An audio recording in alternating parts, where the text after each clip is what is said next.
Assalamualaikum warahmatullahi wabarakatuh. Selamat pagi anak-anak. Bagaimana kabar kalian pada pagi hari ini? Semoga anak-anak selalu diberikan kesehatan. Oke, pada pagi hari ini kita kembali lagi belajar akidah akhlak, yaitu pelajaran 6 tentang akhlak tercela. 1. Menjauhi sifat sombong. Pada pagi hari ini kita akan belajar tentang pengertian sifat sombong anak-anak. Sombong itu artinya apa toh? Sombong artinya sifat orang yang merasa lebih dari orang lain. Orang yang sombong biasanya merasa dirinya paling baik, paling pandai, paling kaya, paling rajin, paling kuat, paling tampan, dan paling cantik dan sebagainya. Jadi orang yang sombong itu biasanya selalu memandang rendah dan remeh orang lain. Padahal anak-anak, belum tentu orang yang dianggap rendah lebih buruk darinya. Biasanya anak-anak, orang yang sombong itu suka banyak bicara dan tingkah lakunya yang berlebihan, padahal ucapannya itu tidak sesuai dengan kenyataannya. Oke, jadi ucapan dan kenyataannya tidak sama. Allah Subhanahu wa Ta'ala membenci orang-orang yang sombong. Bahkan Allah mengancam akan dimasukkan ke dalam neraka. Di dalam Al-Qur'an surat An-Nisa ayat 36 diterangkan, sungguh Allah tidak menyukai orang yang sombong dan membanggakan diri. Jadi anak-anak, kita tidak boleh bersikap sombong, karena akan merugikan diri sendiri. Anak-anak, Nabi Muhammad SAW merupakan contoh teladan yang kita harus tiru, karena di kalangan masyarakat Arab Nabi Muhammad itu diberi gelar Al-Amin, yang artinya terpercaya. Gelar tersebut diberikan Nabi Muhammad karena kejujurannya.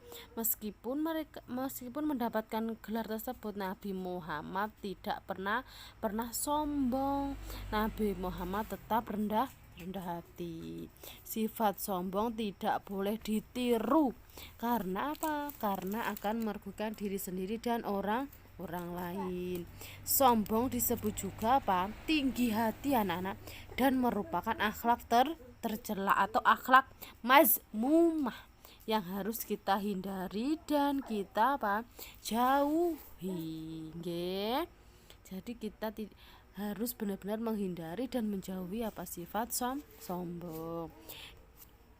Anak-anak, kebalikan dari sifat sombong adalah rendah hati, yaitu sikap yang menghargai orang lain dan tidak menganggap rendah orang lain. Agar terhindar dari sifat sombong anak-anak, kita harus 1. Menyadari bahwa nikmat yang kita terima adalah karunia dari Allah. Harus bersyukur apapun yang kita terima atau nikmat yang diberikan kepada Allah. Yang kedua, menyadari bahwa semua kelebihan yang ada pada diri kita tidak kekal. Contohnya, orang kaya dapat menjadi miskin, orang cantik atau tampan bisa berubah menjadi buruk. Anak-anak, jangan pernah menyombongkan apapun, karena di dunia ini tidak ada yang kekal. Yang ketiga, menyadari kelemahan dan keterbatasan diri. Akibat dari sikap sombong anak-anak, kita akan dijauhi teman, dibenci Allah, orang tua, guru, dan menimbulkan permusuhan, menjadi teman setan. Kalian mau menjadi teman setan anak-anak? Iya, tidak mau. Oke, kalau tidak mau jangan bersikap sombong, terus tidak masuk surga. Jadi tempatnya di mana? Kalau orang yang sombong itu ya di neraka. Terus jika mendapat kesulitan, tidak ada teman yang mau menolongnya anak-anak. Karena mereka bersikap sombong. Hal-hal yang dapat membuat mereka menjadi sombong itu apa saja ta anak-anak? Karena amal ibadah, keturunan karena keluarganya sombong jadi mereka ikut sombong. Terus yang ketiga ilmu pengetahuan, karena kekayaan mereka kaya jadi sombong. Terus ketampanan dan kecantikan, jadi yang memiliki ketampanan dan kecantikan tidak boleh sombong, kita harus rendah hati nggih anak-anak. Yang keenam karena kekuasaan atau tahta nggih anak-anak nggih, karena anak-anak seyogyanya di hadapan Allah manusia itu sama. Yang membedakan adalah keimanan dan ketakwaan kita. Oleh karena itu, kita harus menghindari apa? Sifat sombong yang akan merugikan diri sendiri. Nggih, nggih, hebat anak-anak.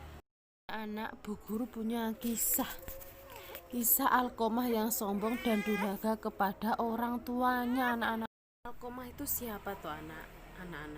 Alkomah adalah salah satu sahabat Nabi Muhammad SAW yang taat beribadah anak-anak. Dia selalu sholat berjamaah dengan Rasulullah, suka menolong sahabat-sahabatnya. Setelah dia berkeluarga, dia mulai berubah terutama kepada ibunya. Suatu hari anak-anak, istri Alkomah menghadap Rasulullah dan mengabarkan bahwa suaminya sedang sakit keras. Mendengar pengaduan istri Alkomah, Rasulullah merasa iba dan kasihan. Beliau lalu mengutus Bilal, Su'aib dan Ammar melihat keadaan Alkomah. Sesampainya di rumah Alkomah, para sahabat melihat Alkomah sudah dalam keadaan koma atau tidak sadarkan diri.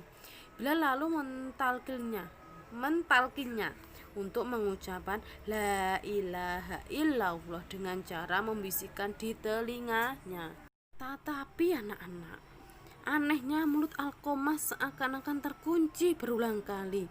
Mereka mencoba, tetapi mulut Alkomah tetap saja tertutup. Mereka lalu bergegas pulang dan melaporkan hal tersebut kepada Rasulullah. Sudah kau coba menalkin di telinganya? Tanya Rasulullah. Sudah ya Rasulullah, tetapi mulutnya selalu terbungkam rapat, jawab Bilal. Rasulullah bertanya, apakah Alkomah masih mempunyai kedua orang tua? Ada yang menjawab, ada wahai Rasulullah. Alkomah masih mempunyai seorang ibu yang sudah tua renta. Bertemulah Rasulullah dengan ibu Alkomah. Rasulullah pun bertanya, bagaimana sebenarnya keadaan putramu? Sang ibu menjawab, wahai Rasulullah, Alkomah rajin sholat, sering puasa, dan senang bersedekah. Lalu Rasulullah bertanya lagi, bagaimana perasaanmu terhadapnya?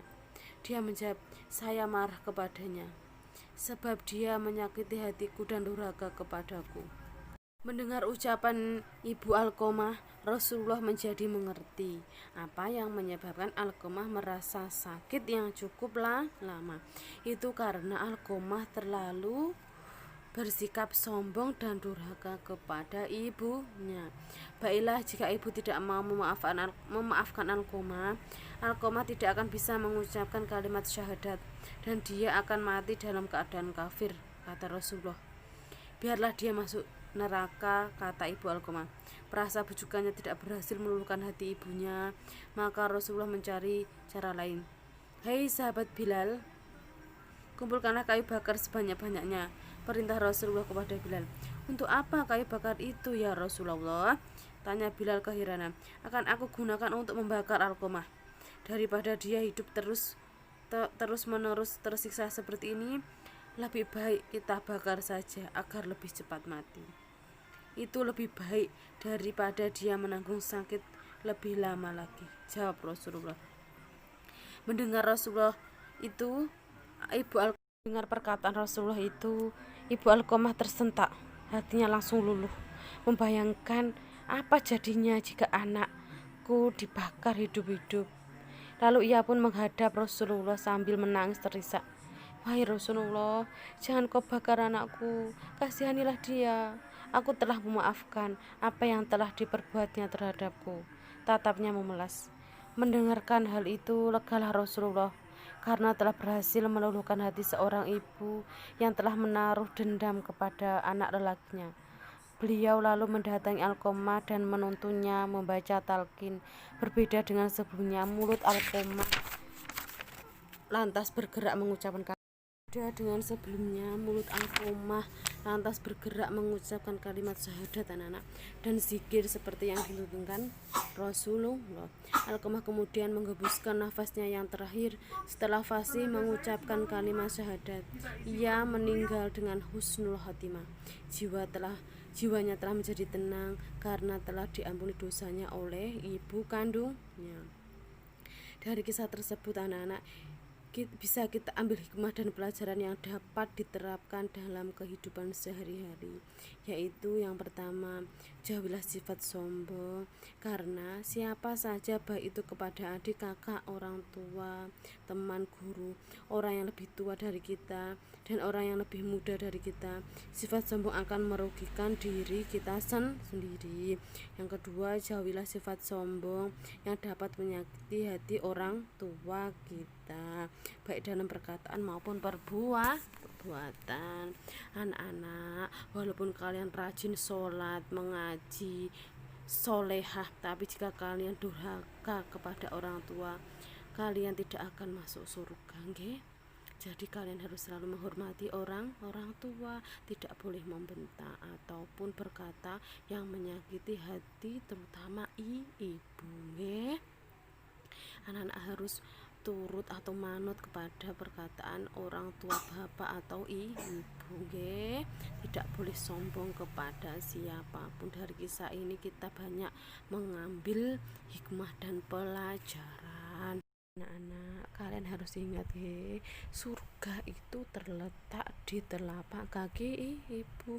Makanya kita tidak boleh menyakiti hatinya ataupun malah kita durhaka kepada ibu, karena kita akan masuk neraka, guys. Kalian harus selalu mendengarkan nasihat apa yang diperintahkan ibu. Mungkin cukup sekian pembelajaran akidah pada pagi hari ini. Ada kurang lebihnya, guru mohon maaf. Akhiran wassalamualaikum warahmatullahi wabarakatuh.